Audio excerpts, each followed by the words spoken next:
Michael Curtiz was determined to introduce a new screen star in his first picture as an independent producer. And so he did, just not the guy he planned on. Curtiz's discovery, Ted North, who agreed to appear under a new name, Michael North, never made another movie after this. The real find was actor Fred Clark. Clark had appeared on Broadway in the 1930s, but quit acting to fight in World War II, first as a Navy pilot and then with Patton's Third Army in Europe. The Unsuspected was his first film, and it led to 3 decades worth of memorable character roles as both sinister villains and slow-burning buffoons. Hardcore movie fans know him as Sheldrake in Sunset Boulevard, the producer who asked David O. Selznick, "Who wants to see a Civil War picture?" Clark would appear in several other notable film noirs, including Ride the Pink Horse, Cry of the City, Flamingo Road, alias Nick Beale, and White Heat, always with his trademark cigar in hand. Once he started appearing regularly on TV, Clark became one of the busiest and most recognizable character actors in the business. And speaking of character actors, it's the rare one who is also a leading man, which precisely describes Claude Rains.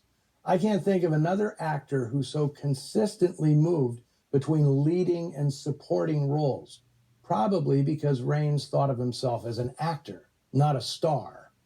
In his youth, he worked almost exclusively on the stage in his native London and was so respected, he ended up also teaching acting at the Royal Academy of Dramatic Arts, where 2 of his students were Laurence Olivier and John Gielgud. His voice was his ticket to Hollywood, as he proved in his first film role, starring in 1933's The Invisible Man for Universal. It was working for Michael Curtiz on Stolen Holiday in 1937, where Rains said he first learned the nuances of film acting. He and Curtiz ended up making 10 pictures together. The Unsuspected was not the success Curtiz was hoping for when he made it the inaugural film of Michael Curtiz Productions. He fared better with his next 2, Romance on the High Seas and My Dream Is Yours, which introduced movie audiences to a bright new star, Doris Day.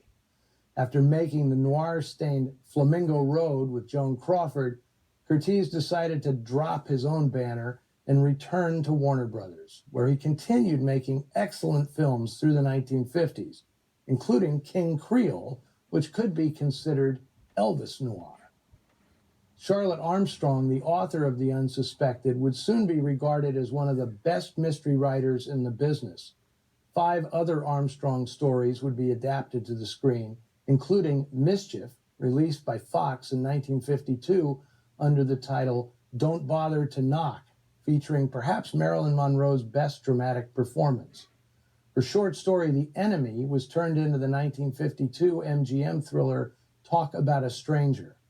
When she died in 1969, Armstrong had 29 books published, one of which, 1957's A Dram of Poison, won the coveted Edgar Award for Best Novel from the Mystery Writers of America, a prize for which she was nominated 3 times. As always, share your thoughts with us about today's film on the Noir Alley Facebook page and Twitter feed. Next week, I'll have for you a classic noir tale about an ex-con who's released from prison and coerced by a gang boss into staging a daring racetrack robbery. Sound familiar? Well, you may be surprised. This one comes from Japan, made in 1964.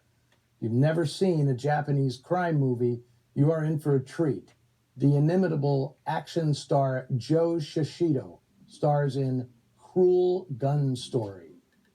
Until then, see you in the shadows.